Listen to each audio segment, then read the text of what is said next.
Tämä on Jyväskylän avoimen yliopiston kliinisen psykologian kurssiin liittyvä esitelmä. Avaan esitelmässä mielenterveyden käsitettä, diagnoosiluokituksia, muutamia mielenterveyden häiriöitä ja yleisimpiä terapioita. Esitelmä on tiivis kokonaisuus, josta saa yleiskuvan aiheesta. Kliininen psykologia on psykologian haara, tärkeä mielenterveyden tieteen ala, joka tutkii ja hoitaa mielenterveyteen ja emotionaaliseen terveyteen liittyviä ongelmia. Se käsittelee psyykkisten häiriöiden arviointia, diagnoisointia ja hoitoa.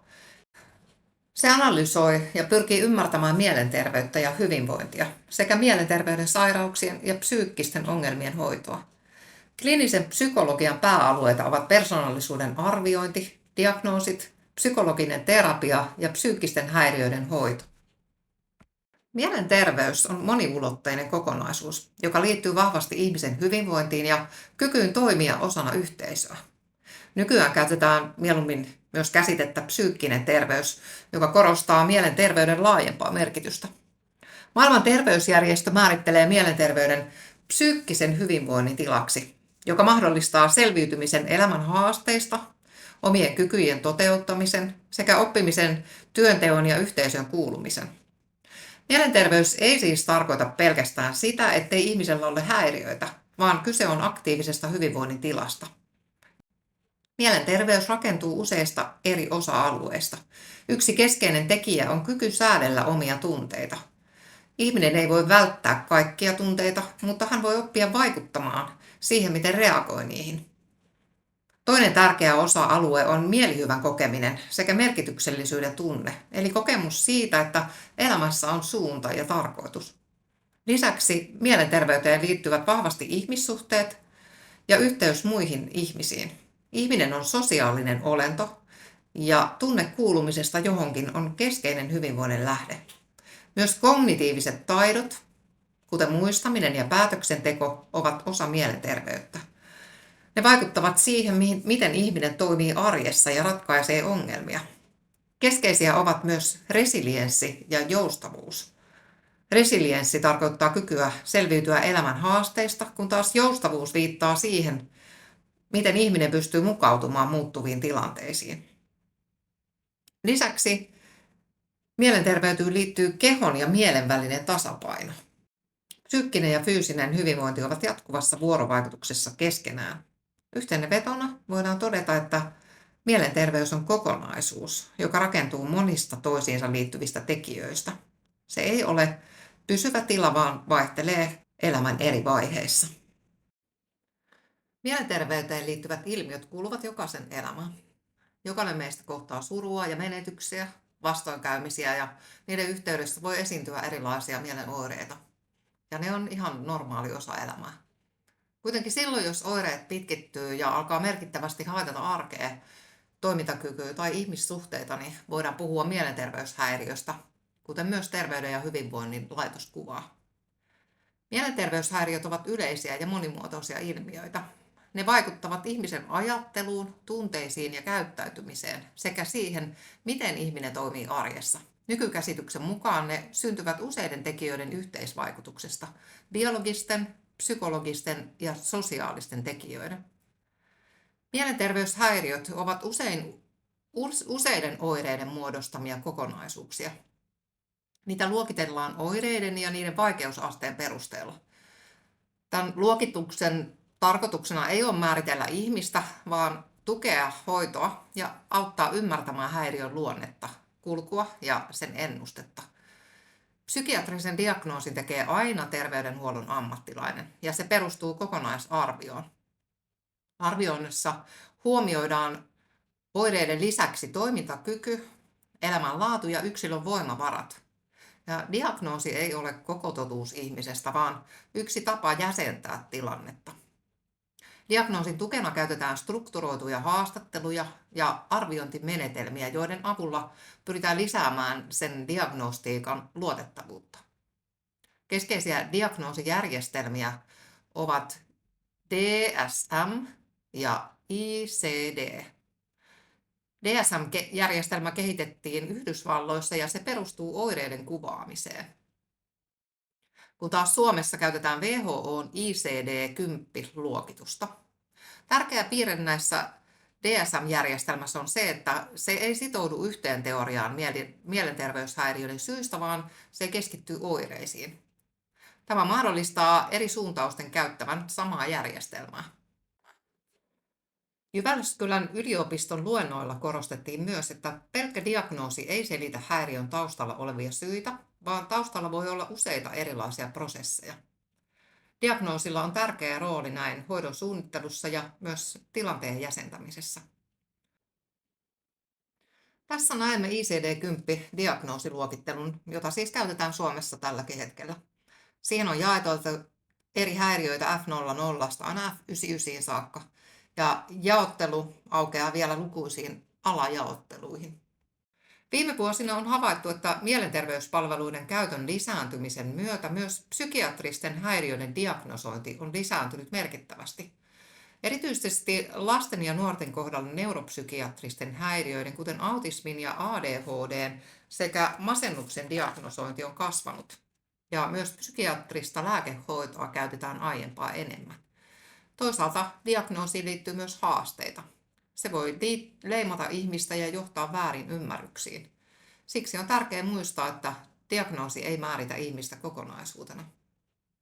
Lopuksi voidaan todeta, että diagnoosiluokitukset ovat hyödyllisiä työkaluja, mutta ne eivät selitä kaikkea.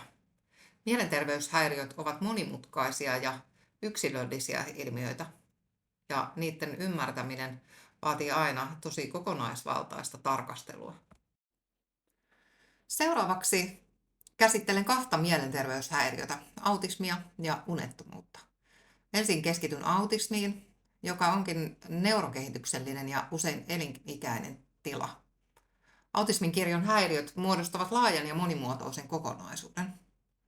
Autismin diagnosointi perustuu siihen, että henkilöllä on vaikeuksia sosiaalisessa vuorovaikutuksessa ja kommunikaatiossa sekä usein toistavaa ja rajoittunutta käyttäytymistä. Lisäksi oireiden tulee näkyä jo varhaisessa kehityksessä ja vaikuttaa arjen toimintakykyyn, näin sanoo American Psychiatric Association. Autismin taustalla on vahva biologinen perusta. Tutkimusten mukaan perinnöllisyys selittää suuren osan autismikirjon häiriöistä, ja osin samat geneettiset tekijät liittyvät myös muihin neuropsykiatrisiin häiriöihin. Kirjallisuuden mukaan autismi liittyy erityisesti aivojen kehityksellisiin poikkeavuuksiin, näin toteaa Atkinson et Hildgaard kirjassaan.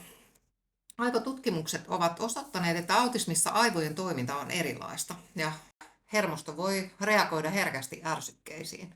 Tämä voi näkyä esimerkiksi aistiherkkyytenä ja kuormittumisena.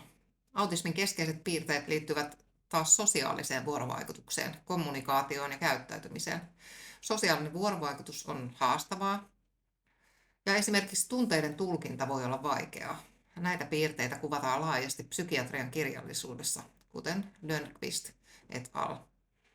Yksi keskeinen tekijä on mielenteoria, eli kyky ymmärtää toisten ajatuksia ja tunteita. Kun tämä on heikompi, niin vuorovaikutustilanteet voivat johtaa helposti väärin ymmärryksiin ja henkilö voi kokea, ettei häntä ymmärretä. Autismi vaikuttaa arkeen monin tavoin. Se näkyy ihmissuhteissa ja koulussa ja työelämässä, ja lieväkin autismin kirjon häiriö voi kuormittaa, kun taas vaikeimmissa tapauksissa tarvitaan enemmänkin tukea. Autismiin ei ole parantavaa hoitoa, mutta tukea voidaan tarjota tehokkaasti. Keskeistä on sosiaalisten taitojen harjoittelu, arjen rakenteiden selkeyttäminen sekä yksilön vahvuuksien tukeminen. Lääkehoidolla on rajallinen merkitys ydinoireisiin. Autismi ei ole vika, vaan erilainen tapa kokea ja jäsentää maailmaa. Seuraavaksi käsittelen unettomuutta.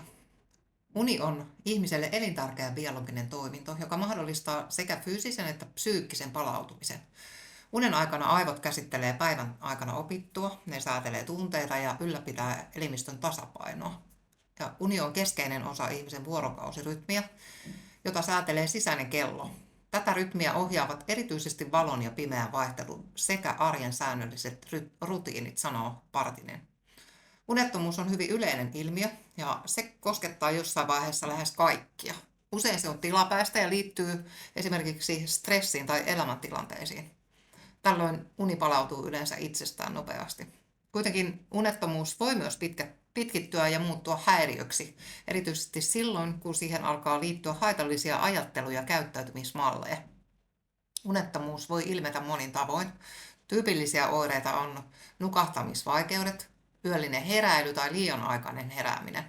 Lisäksi unettomuuteen liittyy usein päiväaikaisia oireita, kuten väsymystä ja keskittymisvaikeuksia tai mielialan laskua. Unettomuuden taustalla on useita tekijöitä. Siihen voi vaikuttaa elintavat, kuten epäsäännöllinen unirytmi, alkoholikäyttö tai vähäinen liikunta. Myös psyykkiset tekijät, kuten stressi tai huoliajattelu, ovat keskeisiä. Lisäksi monet sairaudet, kuten masennus, ahdistus tai krooniset kiputilat, voi heikentää unta. Nykykäsityksen mukaan unettomuus on monitekijäinen ilmiö, jossa biologiset, psykologiset ja käyttäytymiseen liittyvät tekijät kietoutuvat yhteen. Pitkittyessään unettomuus voi muuttua itsenäiseksi häiriöksi, joka ei enää helpota ilman hoitoa. Unettomuudella on merkittäviä vaikutuksia hyvinvointiin. Se heikentää kognitiivista toimintaa, kuten muistia ja keskittymistä, ja lisää myös tapaturmariskiä. Pitkäaikainen unettomuus on yhteydessä myös muihin fyysisiin sairauksiin, kuten sydän- ja verisuonisairauksiin sekä tyypin 2 diabetekseen.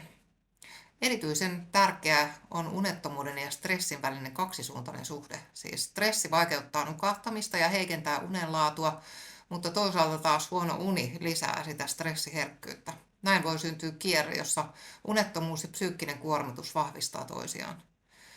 Psykologian näkökulmasta unettomuuden ylläpitäjänä toimii usein ajattelu. Yksilö voi alkaa huolehtia liikaa unestaan tai kokea painetta nukahtaa. Tämä lisää vireystilaa ja vaikeuttaa nukahtamista entisestään. Mitä enemmän ihminen yrittää pakottaa itseään nukkumaan, sitä vaikeammaksi se voi muuttua, sanoo Atkinson Hillgaard. Unettomuuden hoidossa keskeistä on vaikuttaa käyttäytymiseen ja ajatteluun. Säännöllinen unirytmi, rauhallinen nukkumisympäristö ja rentoutumiskeinot on tärkeitä. Lisäksi kognitiivisessa käyttäytymisterapiassa pyritään muuttamaan uneen liittyviä haitallisia ajatusmalleja realistisemmaksi.